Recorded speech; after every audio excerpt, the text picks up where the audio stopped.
My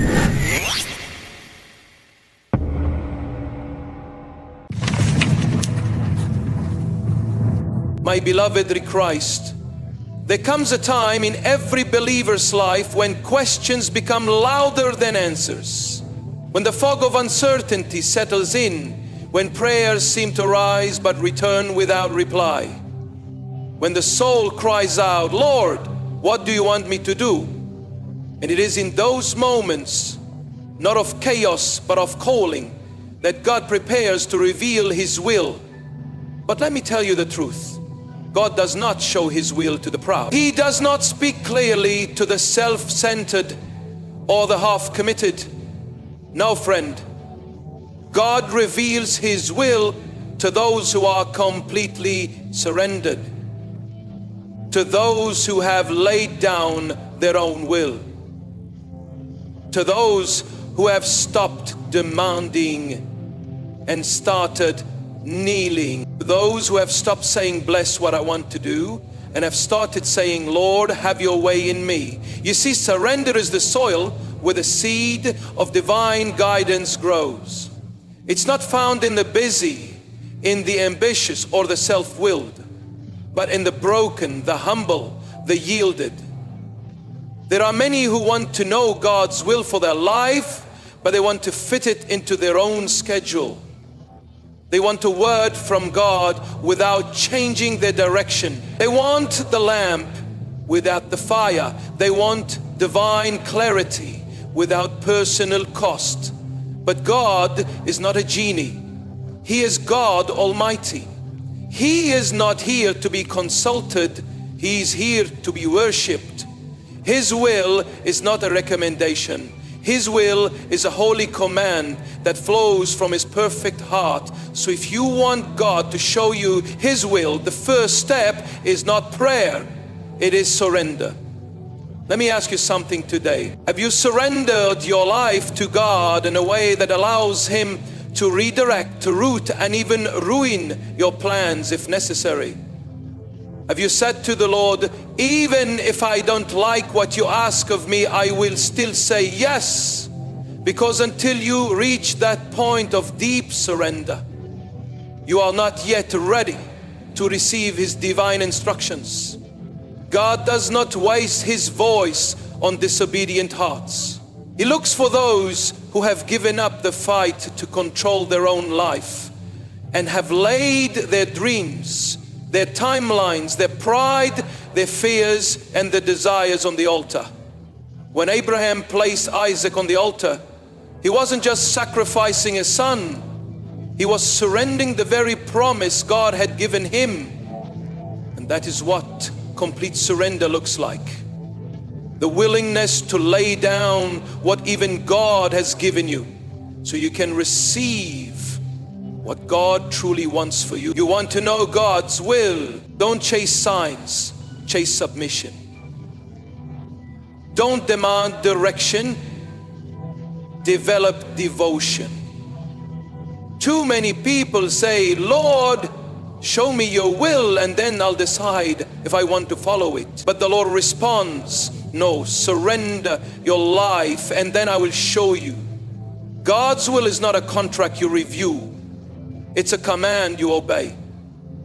And that command becomes clear only to those who say, "Yes, Lord," before they even know the assignment. Think of Saul of Tarsus on the road to Damascus. This persecutor of Christians was thrown to the ground by a heavenly light. And what did he say? "Lord, what do you want me to do?" That was the question of surrender. And God answered him, not with a full roadmap, but with a first step. That's how God works.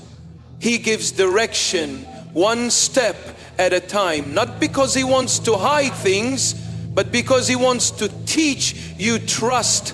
But you will not take the first step if you haven't first surrendered your own way. So many Christians are frustrated, anxious, confused, not because God is silent, but because they are stubborn. They are trying to hear the voice of God through the noise of their own plans. They are not waiting on the Lord, they are negotiating with Him. They want His will, but only if it aligns with their dreams, their timing, and their comfort zone. But hear this, God's will often leads you away from comfort.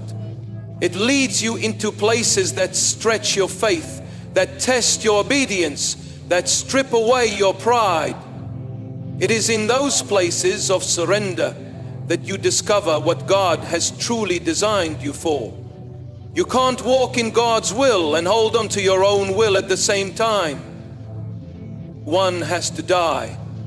And the one that dies will determine the kind of life you live. Surrender is not weakness. Surrender is not giving up on life. Surrender is saying, Lord, I trust you more than I trust myself. When Jesus knelt in the Garden of Gethsemane, sweating drops of blood, He made the most powerful prayer of surrender the world has ever heard. Not my will, but yours be done. And it was in that moment that the greatest victory was won, not on the cross, but in the garden. Because the cross was just the result of surrender. The will of the Father was revealed to a Son who laid down His own. You may be asking today, why hasn't He spoken to me? Maybe the better question is, have I fully surrendered to Him? Because God's voice flows freely in the riverbed of surrender. It is there you'll find clarity. It is there you'll receive instructions. It is there you will understand why certain things had to fall apart, why some people had to leave, why some doors had to close. Surrender is not just a one-time decision. It is a daily lifestyle. Every day you must get up and say, Lord, not my will, not my plans, not my agenda, but yours be done. That's when the Spirit begins to move in your life like never before. Many people think they are waiting on God, but really God is waiting on them to surrender, to repent, to trust. God doesn't show His will to make you feel spiritual. He shows His will so you can walk in it. And the first key to walking in it is letting go of everything that competes with it. Let go of fear. Let go of timelines. Let go of needing to understand every detail. Let go of the desire to always be in control. You will never know the joy of divine direction until you've tasted the peace of full surrender. Some of you are praying, Lord, show me if I should take that job, move to that city, marry that person, step into that ministry. But what if the Lord is saying, first show me if I truly have all of you? Before God reveals His will to you, He wants to do a work in you. It's not about the next decision. It's about the next dimension. Surrender doesn't just unlock answers. It unlocks transformation. Because God is more interested in who you are becoming than where you are going. So I urge you today, stop striving, stop resisting, stop clinging to what is fading. Lay it all down, your dreams, your fears, your pain, your pride, your past, your future. Say to the Lord, here I am yours. Use me, break me, lead me. I don't need to know where I'm going as long as I know you are leading. That is the posture that heaven responds to. That is the moment when the heavens part, when clarity comes, when direction flows like a river, when peace replaces panic. And when God sees a surrendered heart, He does not hesitate. He begins to guide. He begins to orchestrate. He begins to illuminate your steps. He may not show you the whole path, but He will always show you the next step. He may not give you every answer, but He will give you the grace to keep going. And as you walk in surrender, you will walk in revelation, because God reveals His will to those who are willing to lay down theirs. So today, if you are searching for direction, stop looking around and start looking up. Get low before God. Lay your life before Him, not as a negotiation, but as an offering. And in due time, the Lord will speak. The Lord will guide. The Lord will whisper into your spirit what no man could ever tell you. So many today lived restless lives, not because God has abandoned them, but because they have not fully yielded to Him. They seek clarity without commitment, revelation without repentance, direction without devotion. But hear this with all the urgency of eternity. God does not pour His will into divided vessels. He is not a God of confusion. He is a God of covenant. And a covenant demands all of you, not some of you, not just Sunday morning you, all of you. The part people see and the parts you've hidden, the strong parts and the broken ones, the joyful and the ashamed, all of it. A fool, you say you want to know God's plan, but would you still want it if it cost you comfort? Would you still want it if it meant you had to let go of people you love? Would you still want it if it stripped you of your platform, your pride, your possessions?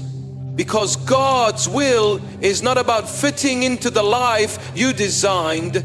It is about stepping into the light He designed before the foundation of the world, when He knit you together in secret. When He wrote every one of your days in His book before one of them came to be. Some of you are holding on to your version of life with such a tight grip that God cannot place His will into your hands. You're full of ambition but empty of peace. You're surrounded by people but alone in your soul. You're busy with goals but bankrupt in your spirit, because you have not yet said, God, take it all. Take my ambition, take my goals, take my understanding, take my desire to be seen, take my desire to be in control, take my fears, take my future. And when you finally say those words and mean them, that's when things begin to shift. That's when God begins to move pieces in the invisible realm that no man can stop. That's when the peace that passes all understanding floods into your heart like a river. That's when the voice of the Lord becomes louder than the noise of the world. That's when direction becomes a daily experience. Not because you know everything, but because you know the one who does. People think the will of God is some distant mystery, some clouded fog, some unreachable destination. But it is not. It is right where you are, waiting to be revealed the moment you let go of your will. Because the more of you that dies, the more of Him can live in you. And when He lives in you, you no longer need to beg for clarity. You just walk in communion. You no longer chase signs, you carry His Spirit. You no longer ask, what if this goes wrong? Because you know that the God who rules the galaxies has ordered your steps. That's what it means to live surrendered. That's what it means to walk in divine will. It's not a map. It's not a checklist. It's not a perfect plan where nothing ever goes wrong. It's a relationship with the Almighty, where even in the fire, even in the storm, even in the delay, even in the silence, you trust Him. You trust Him when you can't trace Him. You trust Him when you feel abandoned. You trust Him when everything familiar is taken away. Because your faith is not in outcomes. It's in the one who holds all outcomes in His hand. You want to hear from God, then quiet the other voices. Turn off the noise. Mute the world. Stop running to people for answers only God can give. Stop asking social media for direction. Stop consulting opinions and start bowing in prayer. The will of God is not revealed in the chaos. It is revealed in the secret place, in the stillness, in the sacred silence, in the place where no one else is looking, but heaven is watching. Too many believers live reactive lives. They jump from crisis to crisis, always asking, Lord, what should I do now? But those who walk in surrender live proactive lives because they've already said yes to whatever God has planned. Their hearts are prepared. Their spirits are positioned. Their ears are tuned. They may not know the details, but they know the voice. They may not understand the season, but they understand the sovereignty. And let me tell you something powerful. When you surrender completely to God, you become dangerous to the kingdom of darkness. Because now you are a vessel that cannot be bought, a voice that cannot be silenced, a soldier who cannot be swayed by pressure or fear. You are no longer controlled by result. You are controlled by revelation. And that kind of life is unstoppable. That kind of life is fruitful. That kind of life is what God blesses. Do not think for a moment that surrender is weak. No, surrender is the birthplace of spiritual strength. It is where you trade your weakness for His might. It is where you lay down your sword and pick up His armor. It is where you finally realize that you were never meant to carry the weight of your own destiny. You are not the author of your life. You are not the master of your fate. You are the servant of the Most High God. And servants do not question the will of the King. They follow it, not out of fear, but out of love. Not out of obligation, but out of adoration. Because once you've tasted the goodness of God, once you've seen what He can do with a surrendered life, you never want to go back. You never want to live on your own terms again. Some of you are one surrender away from breakthrough, one surrender away from peace, one surrender away from clarity, one surrender away from walking into the divine purpose God wrote for you before time began.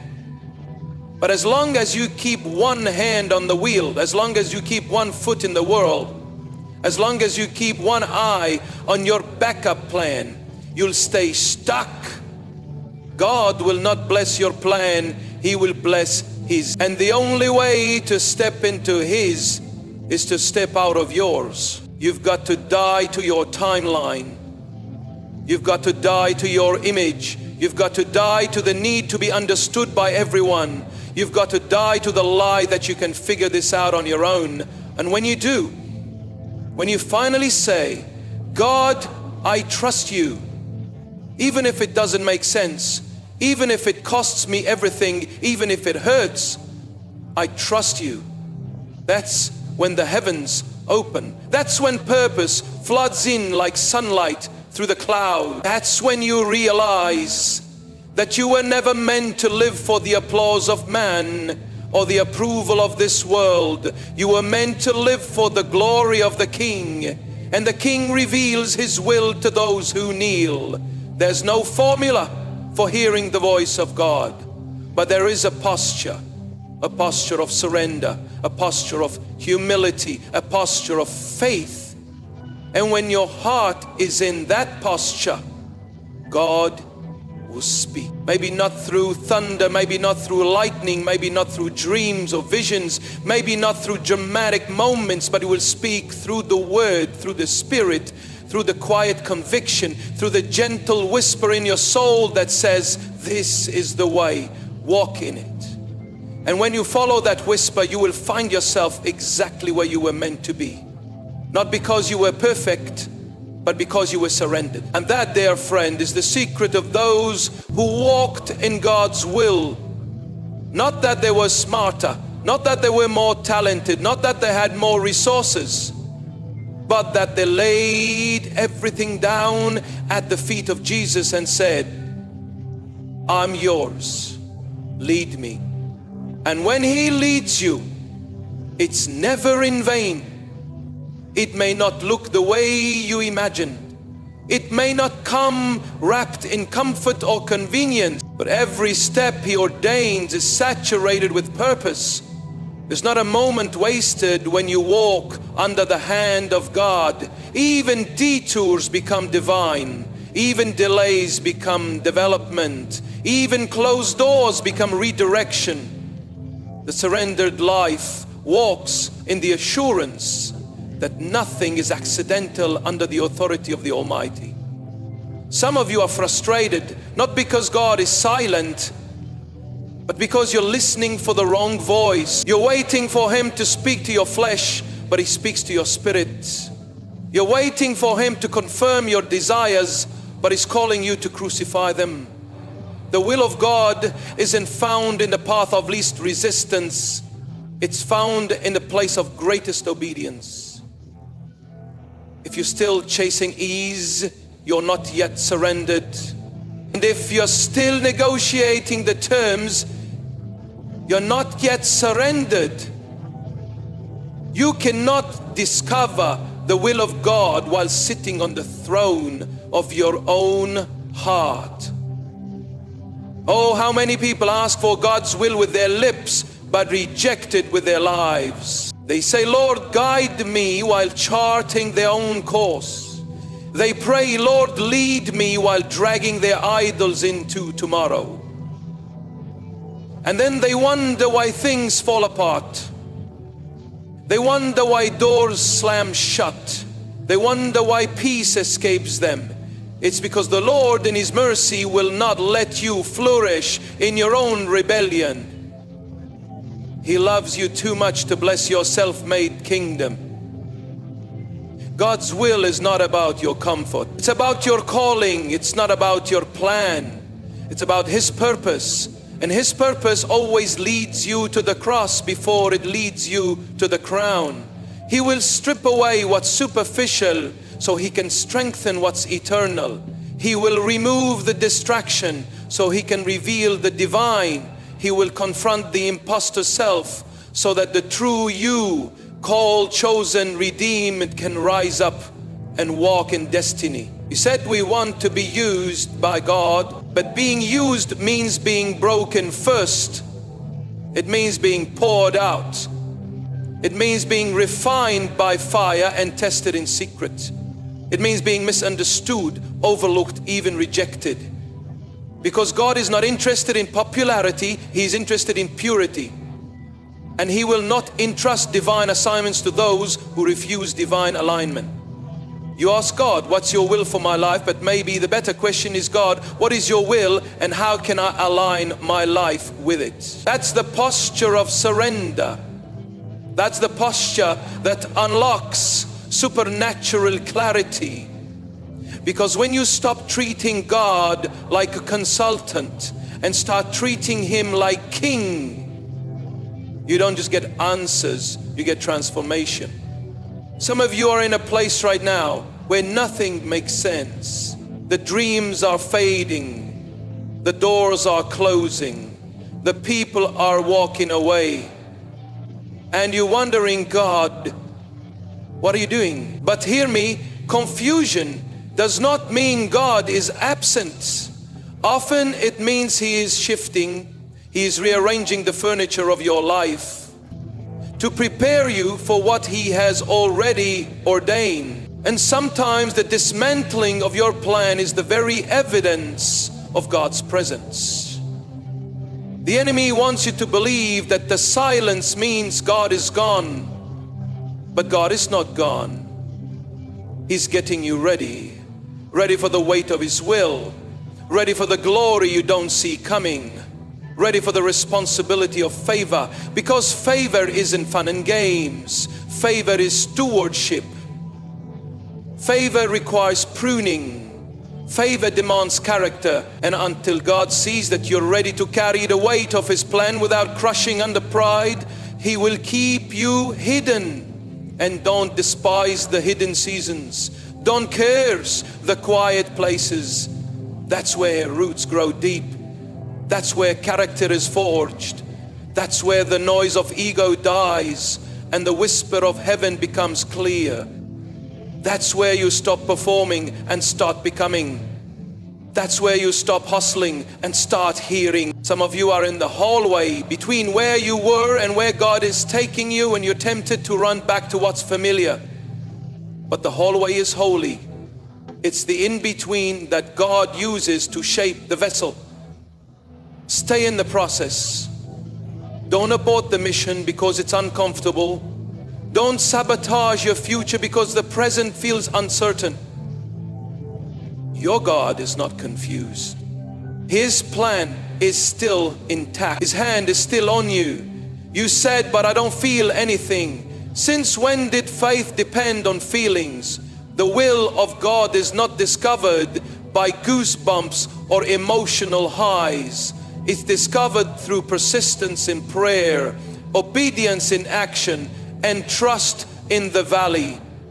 Some of the most pivotal moments of divine direction come not when you're full of faith, but when you're clinging to it by a thread.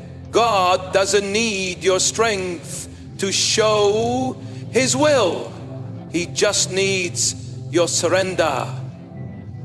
You don't have to be perfect to walk in His will, but you do have to be available. You do have to be willing. You do have to say, here I am, Lord, send me, break me, use me, lead me. That's when the floodgates open. That's when divine appointments align. That's when unexpected doors swing wide and divine connections show up out of nowhere. And don't think for a second that you're too late. Don't think your mistakes have canceled your mission. Don't think your detours have destroyed your destiny. You serve a God who redeems time, a God who restores years, the locust of Eden, a God who turns your failure into fuel and your weakness into witness. He's not looking for perfect people. He's looking for surrendered vessels. And if He finds that in you, there is no limit to what He can do through you. The enemy is terrified of a believer who is fully yielded, because once you lay your will at the altar, you become untouchable. You become a threat to every scheme of hell. You become the kind of person who shifts atmospheres just by showing up. You walk into rooms not looking for approval, but bringing authority, not because of who you are, but because of who He is in you. And once you've tasted that kind of life, you don't want anything else. Once you've walked in sync with the Spirit, no counterfeit can satisfy. Once you've heard the voice of God, no praise from man can compete. And once you've seen God's hand move in response to obedience, you'll never again settle for a life of compromise. So stop looking backward. Stop trying to make sense of everything. Stop delaying your surrender because of uncertainty. Trust the one who knows the end from the beginning. Trust the one who writes your story better than you ever could. Trust the one who formed you, called you, redeemed you. Your yes today may be the key that unlocks generations of impact. Your surrender today may open doors your grandchildren will walk through. Your obedience today may be the reason someone else meets Jesus tomorrow. God's will is bigger than your moment. It echoes into eternity. And when it's all said and done, when the spotlight fades, when the stage is empty, when the noise is gone, the only thing that will matter is this: did you follow His will? Did you lay it all down? Did you trust Him completely? That is the question heaven asks. That is the legacy that counts, and that is the life worth living. I mean, God begins to move in your life. It may not look like movement to the natural eye. It may look like subtraction. It may feel like isolation. You may feel like isolation. You may feel like isolation. You may find yourself walking through valleys you never volunteered for, shedding layers you never volunteered for, shedding layers you never planned to lose. But child of God, hear me now. The will of God will never leave you the same. You cannot remain who you were and step into what He has prepared. The call of God is a call to transformation. It is a death to the old self and a rising to the new. It is a stripping away of pride, ego, self-sufficiency, until Christ alone is your source. Some of you are standing in the middle of spiritual surgery. God is cutting away relationships that can't go where He's taking you. He's removing comforts that kept you spiritually stagnant. He's shaking foundations you once leaned on, so you learn to lean solely on Him. And you're asking, why is this happening to me? But heaven is answering, because I love you too much to leave you unprepared for the assignment ahead. We want the crown, but we forget there's always a cross before it. We want the anointing, but we forget the oil only flows when the olive is crushed. We want the glory, but we forget that glory only rests where the flesh has been surrendered. God's will is not about making your life easy. It's about making your life holy. He said it wouldn't sell anything we say or do. And that is a gamble that seems eternal, with reverence, not with arrogance. His will is not a shortcut to success. It's a journey of sanctification. So don't misinterpret the silence. Don't curse the difficulty. Don't mistake pruning for punishment. God is not being cruel. He is being careful. He is shaping you with eternal vision. He sees what you cannot. He knows what lies ahead. And if you could see what He's protecting you from, what He's preparing you for, and what He's positioning you into, you would praise Him in the storm instead of questioning His goodness. You would shout in the fire instead of asking Him to remove it.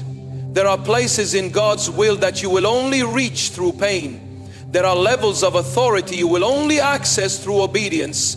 And there are blessings you will only unlock through brokenness. This is why the enemy wants you to tap out during the trial.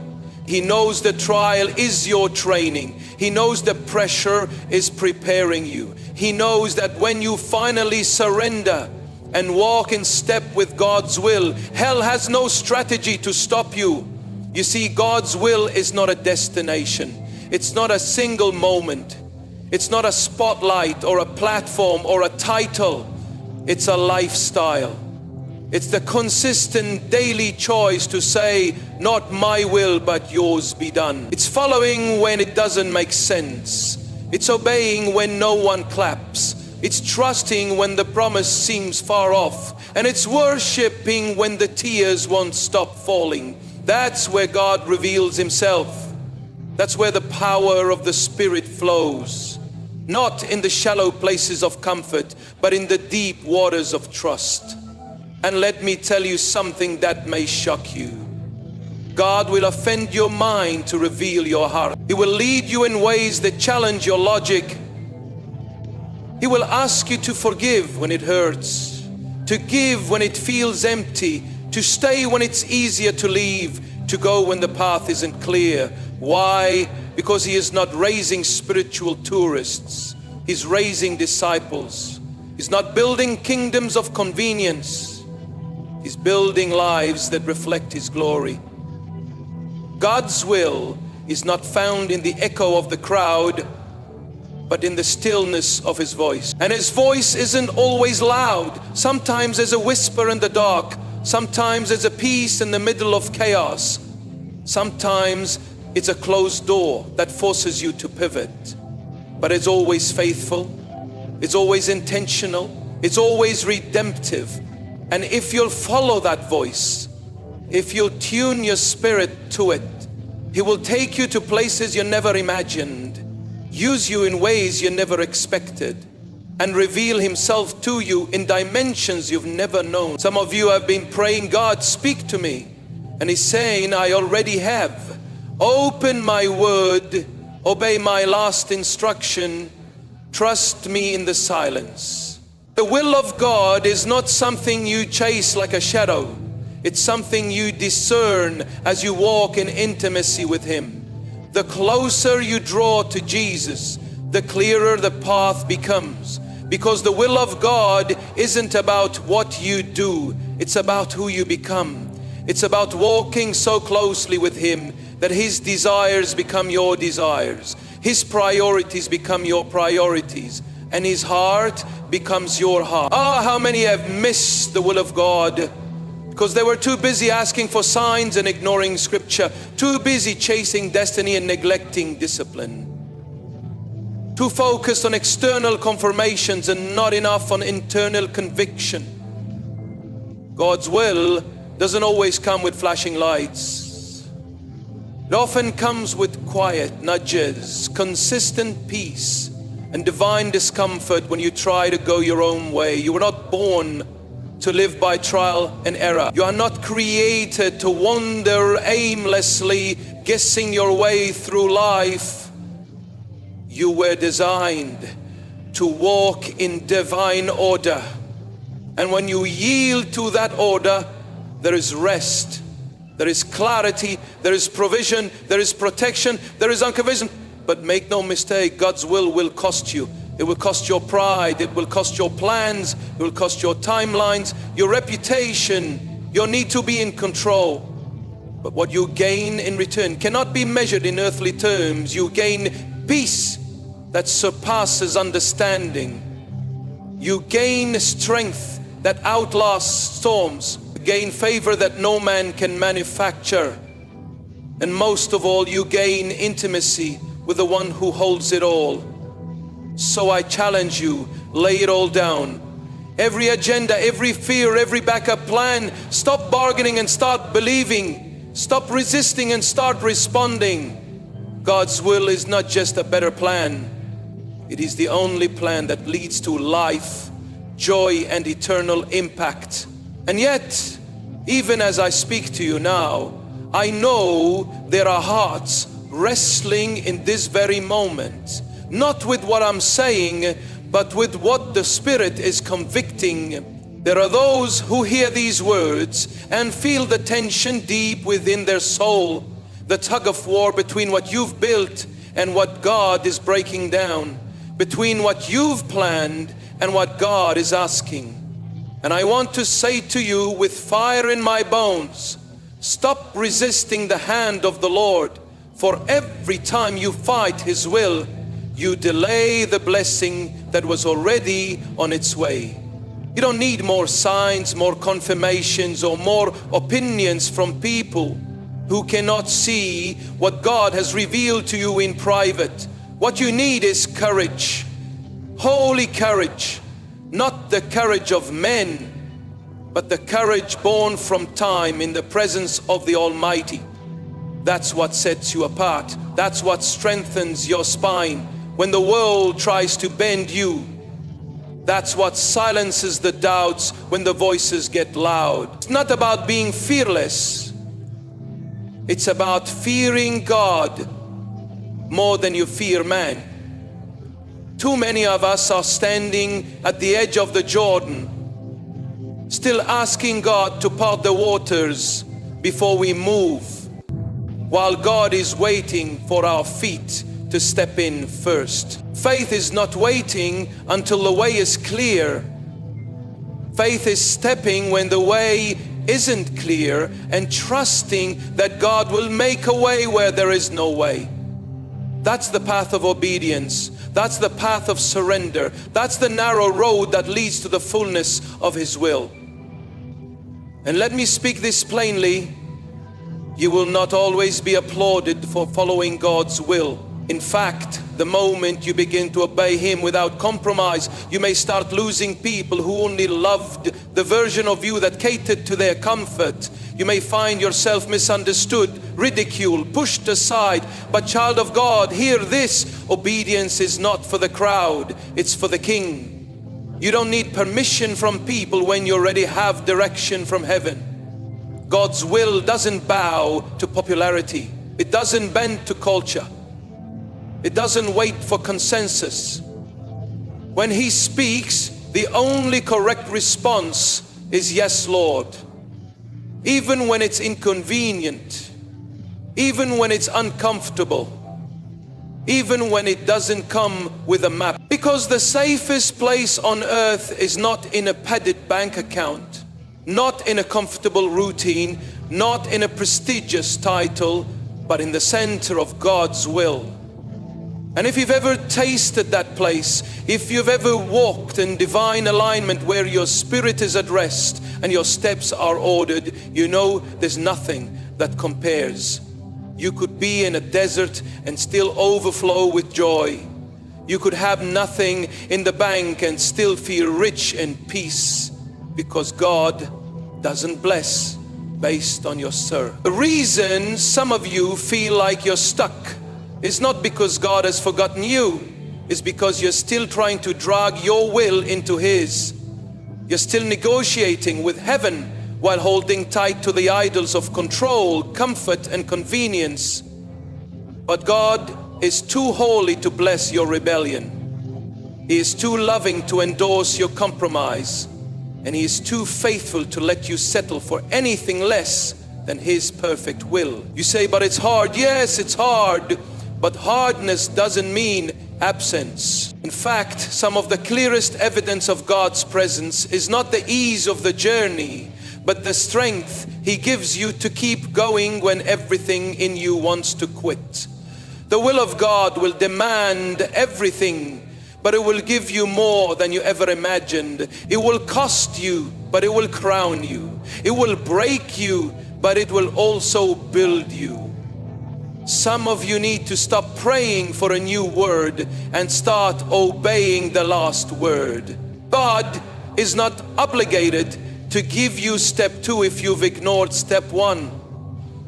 He won't speak just to satisfy your curiosity.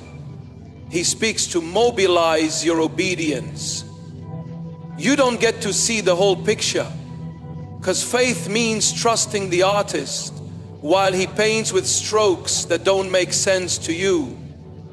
The will of God is not always understood in the moment, but it's always vindicated in the end. When Joseph was thrown into a pit, lied about in Potiphar's house, and forgotten in prison, the will of God still held him. When Moses was sent back to the land, he fled with nothing but a staff and a stutter. The will of God still guided him. When Esther stood trembling before a king who could kill her for speaking, the will of God still empowered her. And when Jesus knelt in Gethsemane, sweating blood, crying out, "Not my will, but yours be done," the will of God still triumphed over death itself. So what excuse do you have? What fear is too big for the God who splits seas? What anxiety is too complex for the one who counts the hairs on your head? What enemy is too strong for the one who already crushed the serpent's head? There is nothing, I say again, nothing that can stop a surrendered vessel in the hands of a sovereign God. If you think you're too weak, good. His strength is made perfect in weakness. You think you're too broken, good. A broken spirit and a contrite heart God will not despise. You think you've failed too many times. His mercies are new every morning. What matters is not where you've been. It's what you're willing to surrender right now. Heaven is not looking for perfect vessels. It's looking for available ones. Stop living for what you think you've missed and start living for what God can still do. His will is not limited by your past. It is activated by your obedience in the present. And the moment you say yes, not a halfway yes, not a conditional yes, but a full-throated, spirit-filled, tear-stained yes, that is the moment heaven begins to move. That is the moment things begin to shift. That is the moment destiny begins to align. Don't you dare settle for a version of life that lacks the fire of His presence. Don't you dare let fear rob you of the favor that comes with obedience. Don't you dare waste another year circling the same mountain when God is calling you into the promised land. This is your moment. This is your call to rise, to believe again, to obey again, to say, Lord, not my dreams, not my plans, not my desires, but your will be done. And as surely as He is God, He will show you His will, but not just to inform you. He will show you His will to transform you, to mature you, to mark you, to set you apart for something that goes beyond comfort and enters the territory of calling. You were not created to simply exist. You were made to walk in the fire of His presence and carry the weight of His glory. Will you respond? Will you trust Him when the path makes no sense? Will you lay down what's familiar for what's eternal? Because His will is not just what He does for you, it's what He does in you, and what He does through you, and what He does despite you. That is the power of surrender. That is the power of obedience. That is the power of saying yes to the one who already knows the end from the beginning. And He is waiting for the moment when your heart says, I'm ready. Because when you say, I'm ready, heaven takes notice. The angels lean in, the demons tremble, the very atmosphere around your life begins to shift. You may not see it with your eyes yet, but something stirs in the unseen realm. For every act of obedience unlocks a chain reaction in the spirit. And the will of God, once just a whisper in your soul, begins to roar like a mighty rushing wind, guiding your feet where your heart once feared to go. You see, the will of God is not for the faint-hearted. It is not a path for those who want to play it safe or live in the shallow end of faith. No, the will of God will call you to the deep. It will call you to waters that will rise above your head, not to drown you, but to teach you how to walk by faith, not by sight. To teach you to depend on the voice of the shepherd rather than the opinions of the crowd. To teach you that real power is not in controlling outcomes, but in trusting the one who controls the universe. And I feel compelled to tell someone this: obedience will always look foolish to those who don't hear what you hear. When Noah built the ark, they mocked him. When Abraham left everything familiar to follow a voice, they questioned him. When David stood before a giant with a sling, they laughed at him. But what the world called foolish, God called faithful. And the will of God often shows up wrapped in things the world would never choose, because the foolishness of God is wiser than the wisdom of man. So let them laugh, let them doubt, let them question your motives and mock your journey. You're not called to explain yourself to those who refuse to seek Him. You are called to move with the cloud. You are called to follow the fire. You are called to walk in such holy confidence that when the world says that's crazy, your soul says, but God said it. Because once you've heard God's voice, every other voice starts to lose its grip. Once you've felt His presence, you're ruined for the ordinary. Once you've tasted His will, you no longer crave the empty comforts of compromise. There's a fire in your bones, a holy ache in your spirit, and a divine urgency in your soul. You can't go back. You won't go back. You are marked, one, called, separated, sent. The will of God will not just affect your destiny. It will affect everything around you. Your relationships will change. Your values will shift. Your appetites will be altered. What once entertained you will now grieve you. What once distracted you will now disgust you. You will find yourself drawn to things eternal and repelled by things temporary. That is the mark of someone who has truly surrendered. Shall I say to you now, with the full weight of conviction and the fire of the Spirit burning in my bones, surrender not halfway, not with conditions. Lay it all at His feet. Let the cry of your heart be, Thy will be done, Lord. Not just in heaven, but in my life, in my choices, in my future, in my weakness, in my waiting, in my battles. Because when you truly surrender to His will, you're no longer living an ordinary life. You are living a supernatural one. You are no longer just surviving. You are walking in divine purpose. And though the road may be narrow and the cost may be great, the reward is eternal. The world may not understand you, but heaven will recognize you.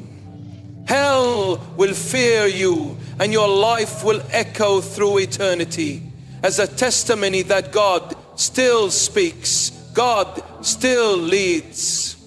And yes, God will show you His will. Let that be your legacy. Let that be your anthem. Let that be your light.